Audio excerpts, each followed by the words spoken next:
Hello दोस्तों, आप सभी का ए एक्सप्लेन में स्वागत है। फिल्म की शुरुआत में हम एक आदमी को देखते हैं जो रोड पर बैठा हुआ है। उसके सामने नर्स के कपड़े पहने हुए एक लड़की आती है। वह उससे कहती है, नींद खुल गई आपकी? तब वह आदमी उससे बोलता है कि तुम जानती भी हो मैं कौन हूँ? वह लड़की बोलती है कि मैं जानती हूँ, तुम कोरिया के गैंगस्टर सिमी जीनो हो जो 3 दिन पहले यहाँ पर सैर करने के लिए आए थे। वह उससे पूछता है कि तुमने मुझे नींद में ही क्यों नहीं मार दिया? वह कहती है कि ये सारी चीजें उसने अपनी बेटी से सीखी है कि उसे सबका कायदे के साथ में मुकाबला करना चाहिए। वह अपनी वैन से सिमोचीरी के कपड़े देती है। फिर दोनों के बीच लड़ाई होती है। दोनों बहुत लड़ते हैं, लेकिन आखिर में लड़की नीचे गिर जाती है। तब वह लड़की उससे कहती है कि मैं अपना हथियार बदल लूं। इतने में वह बातें कर ही रहा होता है कि उसे आकर एक गोली लगती है और वह लड़की उसके बॉडी के सामने आकर कहती है कि मुझे शॉपिंग करने जाना है। आगे हम देखते हैं कि वोक्सुन कुछ लड़कियों के साथ में किटी पार्टी में जाती है। तब उनमें से एक लड़की पूछती है कि वो और उसकी बेटी कहाँ पर गए थे गर्मियों में। तब वोक्सुन झूठ बोलती है कि वो किसी बिजनेस ट्रिप पर गई थी। असल में वह किसी मिशन पर गई हुई थी। असल में वोक्सुन एक एमके नाम की कंपनी के लिए काम करती है जिसमें उसे बुरे लोगों को मारना पड़ता है और उस कंपनी के डॉक्टर छा साहब और उसकी बहन है। आगे हम वोक्सुन को एक बार में बैठा हुआ देखते हैं जहाँ पर कुछ लोग बैठे हुए थे। वह वोक्सुन की बहुत तारीफ करते हैं और उसके लेटेस्ट प्रोग्राम के बारे में भी पूछते हैं। ये सारी चीज देखकर हिसांग चिढ़ता है। फिर सभी लोग छा शाह नाम की बात करते हैं। इसने बहुत समय पहले 3 रूल बनाए थे। पहला, किसी बच्चे की जान नहीं लेनी। दूसरा, केवल कंपनी के प्रोग्राम ही करने हैं। तीसरा, कंपनी के दिए हुए हर प्रोग्राम को पूरा करने की कोशिश करना।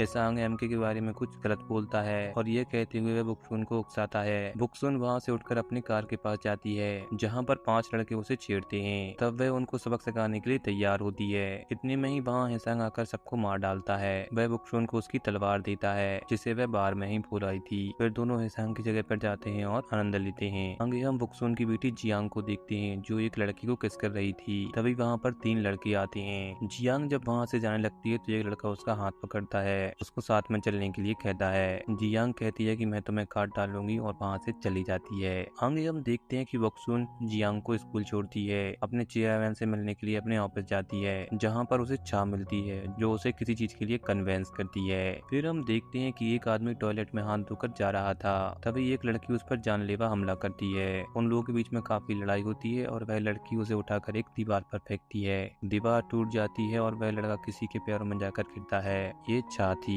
असल में ये एक ट्रेनिंग सेट था जहाँ पर स्टूडेंट लड़की की ट्रेनिंग देख रहे थे। पीछे बहुत सारे स्टूडेंट थे जो चा मैडम को गुड मॉर्निंग करते हैं। चा के पीछे से वोक्सुन आती है जिसे देखकर सारे स्टूडेंट हैरान हो जाते हैं क्योंकि वोक्सुन सबसे सीनियर थी। वोक्सुन की नजर उस लड़की पर पड़ती है जो कि काफी नर्वस थी। उस लड़की का नाम किम योंग था। तभी चा बताती है कि किम वोक्सुन को अपना हीरो मांगती है और वह उसे वोक्सुन की तरह ही बनाना चाहती है। वोक्सुन जाती हुई रुक जाती है और किम को लड़ाई का चैलेंज करती है। किम 2 चाकू पकड़कर वोक्सुन के सामने खड़ी थी। वहीं किम के हाथ में केवल एक मार्कर था। दोनों के बीच में फाइट होती है और वोक्सुन किम को बहुत आसानी से नीचे गिराती है, लेकिन एक जगह पर किम वोक्सुन पर भारी पड़ती है। लेकिन वोक्सुन बड़ी स्टाइल में अपने मार्क का पेन निकालकर किम की आंख में मारती है और उसे बड़े स्टाइल के साथ में हरा देती है। आगे हम देखते हैं कि शाह साहब वोक्सुन को 2 में से एक प्रोजेक्ट चुनने के लिए कहता है, लेकिन वोक्सुन को कोई इंटरेस्ट नहीं था। वोक्सुन एक प्रोग्राम चुन लेती है। उन लोगों के कॉन्ट्रैक्ट के 15 साल पूरे होने वाले हैं। अब छा चाहता है कि वो अपना कॉन्ट्रैक्ट को रिन्यू कर ले।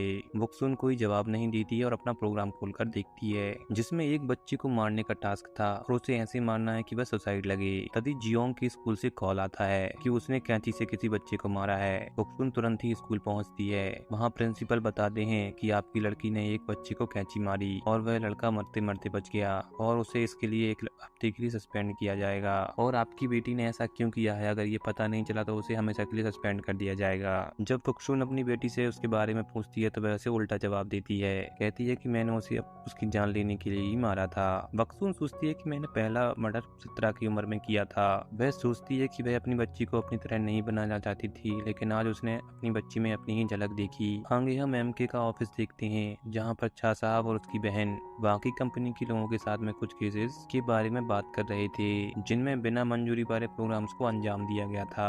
आगे वोक्सुन अपने प्रोजेक्ट को अंजाम देने के लिए निकलती है जिसमें उसकी ट्रेनिंग किम भी उसके साथ में आती है। वे लोग उसके घर में पहुंचते हैं। वहां पर गैस छोड़कर उसे बेहोश करते हैं। वहां वोक्सुन उस लड़की की टेबल पर उसकी हैंड राइटिंग में लिखी हुई सुसाइड नोट रखती है। वह उस लड़के का हाथ पकड़कर उसके दूसरे हाथ को काटने वाली होती है। तभी उसे ध्यान आता है कि शायद ये एक मंत्री का बेटा है। वह सुसाइड नोट पढ़ने लगती है। तभी उसकी बेटी का कॉल आ जाता है जिससे वोक्सुन को सुकून महसूस होता है कि उसकी बेटी ने उससे बात की। दूसरी तरफ हम शाह साहब को देखते हैं जो रसिया में अपना प्रोग्राम करने के लिए गया है। वह एक बार में अंदर जाता है जहाँ उसे सारे लोग देखने लगते हैं। वह वहाँ पर अपने लिए बियर ऑर्डर करता है। इतने में ही उसे किसी का फोन आता है और उससे बक्सुन बोलती है कि वो काम को नहीं कर पाई क्योंकि वह लड़का उठ गया था। शाह साहब को उसकी बात पर विश्वास नहीं होता क्योंकि उन्हें लगता है कि ये प्रोग्राम ऐसा नहीं है। वह बक्सुन से कहते हैं कि उन्हें लगता है कि उसने वह सुसाइड नोट पढ़ लिया है। वो बक्सुन से कहते हैं कि तुमने ये प्रोग्राम ना करके कंपनी का नियम तोड़ा है। वह पूछती है ये तुम इसके लिए मुझे मार डालोगे। इतने में ही बार के अंदर एक आदमी आता है और शाह साहब उसे गोली मार देता है। बार में सारे लोग उसे मारने की कोशिश करते हैं। लड़ाई के बीच में बक्सुन उससे बोलती है कि अगर शाह साहब उस पर विश्वास कर लेते हैं तो वह अपना कॉन्ट्रैक्ट रिन्यू कर लेगी और लड़के को मारने वाला प्रोग्राम और कोई भी ना करे। शाह साहब वहाँ पर सबको बहुत बुरी तरीके से मार रहे थे। आगे हम देखते हैं कि शाह साहब अपनी बहन को बताते हैं कि बक्सुन ये काम नहीं कर पाई है और ये प्रोग्राम किसी और को भी नहीं देना है। ये सुनते ही उसकी बहन चिढ़ जाती है। अब उसकी बहन बक्सुन को सबक सिखाना चाहती है। प्लेन में बैठे हुए शाह साहब अपनी पुरानी यादों के बारे में सोचते हैं जहाँ पर उन्होंने एक आदमी को पंखे से लटका कर नीचे कुर्सी पर खड़ा किया हुआ था। तभी उस आदमी की बेटी घर पर आती है। वह देखती है कि उसके पिता लटके हुए हैं। शाह साहब पीछे से आकर उस लड़की पर बंदूक तानते हैं। वे कहते हैं कि बाप ने अपनी बेटी को मारकर आत्महत्या कर ली। तब वह बक्सुन से कहता है कि तुम गवाह हो और तुम्हें जिंदा नहीं छोड़ा जा सकता। वह लड़की अपने पिता की कुर्सी पर लात मार देती है जिससे उसके पिताजी मर जाते हैं। वह लड़की कहती है अब तो तुम गवाह हो। ये लड़की और कोई नहीं बल्कि कल बक्सुन ही थी। आगे हम देखते हैं कि जियांग बड़ी हिम्मत करके अपनी मॉम को बताती है क्योंकि उस लड़के ने उसकी प्राइवेट फोटो खींचकर उसे 1 महीने के लिए डेट करने के लिए कहा था। जब बक्सुन ने पूछा कि प्राइवेट फोटोज में क्या था तब उसने बताया कि उस फोटोज में वह अपनी एक दोस्त को किस कर रही थी। मुझे लड़कियां पसंद हैं। ये सुनकर बक्सुन को समझ नहीं आता कि वो क्या करे। वह उसे डांटते हुए बोलती है कि एटलीस्ट तुम मुझे बता तो देती। तभी बक्सुन के घर की घंटी बजती है और वहाँ पर किम की नई ट्रेनी किम थी जिसे देखकर बक्सुन गुस्सा हो जाती है। तब किम बताती है कि उसे कंपनी से निकाल दिया गया है। बक्सुन उस साथ में ले जाकर बाहर जाती है जहाँ पर कंपनी के लोग भी आते हैं। उनके साथ में हिशोंग भी था जिसे एमके में ए रैंक मिल गई है। असल में ये पूरी चाल छा मैडम की थी। छा हिसांग से उस लड़के का सुसाइड करवा चुकी थी। तभी हिसांग को छा मैडम का कॉल आता है। तब बक्सुन उसका कॉल उठाती है। बक्सुन उसे धमकी देती है कि उसने ये ठीक नहीं किया। छा हिसांग को लाउड स्पीकर कॉल रखने के लिए कहती है। वहाँ पर बैठे हुए सभी लोगों को ऑफर देती है बक्सुन को मारने का। इसके बदले में अपनी कंपनी में सभी को काम देगी। वहाँ पर ये बात सुनते ही सारे लोग बक्सुन की जान के पीछे पड़ जाते हैं लेकिन बक्सुन अकेले ही सब पर भारी पड़ रही थी। वह सारे लोगों को बहुत बुरी तरीके से मारती है और सबसे बोलती है कि ये सारी चीजें बंद करो लेकिन उसकी बात कोई नहीं सुन रहा था। ट्रेनी किम भी उसका साथ देने लगती है। फाइनली हिसांग मरने से पहले कहता है आप कभी जाकर मेरे पिताजी से मिल लेना। बक्सुन सफाई करने वाली को बुलाती है। ये बक्सुन और नई ट्रेनी के लिए बहुत बुरी खबर थी। उन्होंने चाहे सेल्फ डिफेंस में ही सही लेकिन दूसरी कंपनी के लोगों को मारा है। बक्सुन अपनी बेटी से कॉल पर बात करते हुए जा रही थी। तभी छा साहब आकर बक्सुन की गर्दन पकड़ लेते हैं। तभी किम आकर बताती है कि बक्सुन को सेल्फ डिफेंस में उन सबको मारना पड़ा। छा साहब बताते हैं कि दूसरी कंपनी के लोगों को मारने से उनके डायरेक्टर के साथ बहुत बड़ा पंगा हो जाएगा। बक्सुन कहती है कि तुम्हारी बहन ने ही इन सब लोगों को मुझे मारने के लिए भेजा था। उससे बोलना मुझसे अब वह बच के दिखा दे। वो कहता है कि अगर मैं कंपनी के डायरेक्टर्स को बता दूं कि तुमने उनकी कंपनी के लोगों को मारा है तो वे लोग तुम्हें नहीं छोड़ेंगे। तब बक्सुन कहती है कि अगर मैं उन्हें बता दूं कि इन सब के पीछे तुम्हारी बहन का हाथ है तो वो भी नहीं बचेगी। आगे अब हम एमके के ऑफिस का सीन देखते हैं जहाँ पर बाकी कंपनियों के डायरेक्टर आपस में बैठकर बात कर रहे थे कि ये काम शायद किसी ने किया हो, चाहे साहब के आदमियों ने किया हो, उसे मारना ही पड़ेगा। और वे लोग ये बात भी कर रहे थे कि अगर ये बक्सुन हुई तो क्या छा साहब कोई एक्शन लेंगे। तभी वहाँ पर छा साहब आ जाते हैं और सारे लोग शांत हो जाते हैं। वहीं ऑफिस में छा साहब की बहन बक्सुन के साथ में अगले प्रोग्राम की बात करती है। वहाँ पर छा साहब सबसे झूठ बोल रहे थे कि ये हिसांग ने किया है लेकिन कोई भी उसकी बात पर यकीन नहीं करता। सीन उसके सामने चाकू रखकर बोलता है क्या तुम अपना सिर कलम कर पाओगे जैसा कि तुमने बोला था कि मैं कानून नहीं तोड़ सकता क्योंकि मैं ही कानून हूँ। वह चाकू उठाकर सीन को पागलों की तरह मार डालते हैं। यह देखकर बाकी लोग डरकर भाग जाते हैं। वह टेबल पर खड़ा होकर चिल्लाता है कि आगे से कोई मेरी जान लेना चाहता हो तो मुझे खून से सना हुआ चाकू भेज देना।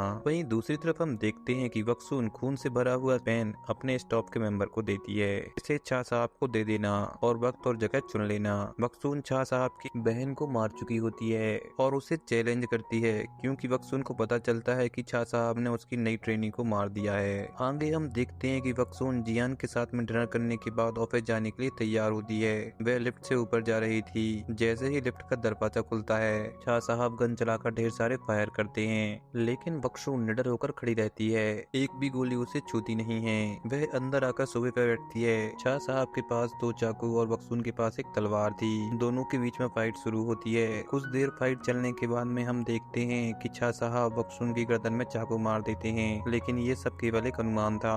तब उसे शाह साहब बताते हैं कि मेरी कोई कमजोरी नहीं है। बक्सून थोड़ा सोचकर बोलती है, मैं जान चुकी हूँ कि मैं ही तुम्हारी कमजोरी हूँ। शाह साहब थोड़ा खो जाता है। इतने में ही वह उठती है और अपनी तलवार से उस पर हमला करती है। शाह साहब नीचे गिर जाते हैं। वह कहता है, मौत मेरी हो या तुम्हारी, उसका सबसे ज्यादा सदमा तुम्हारी बेटी को होगा। हम यहाँ जान पाते हैं शाह साहब ने एक टैब उसकी बेटी के पास भिजवा दिया था, जो यहाँ की सीसीटीवी कैमरा से अटैच था। मतलब घर से वह यह फाइट लाइव देख रही थी। ये सुनते ही बक्सून चौंक जाती है। वह रोते हुए अपने कार से घर जाती है और जाकर जियांग के रूम में देखती है, वो सो रही थी। वो उठकर आती है और अपनी मॉम से बोलती है कि आप कमाल हो मॉम। यहाँ पर ही यह फिल्म खत्म हो जाती है।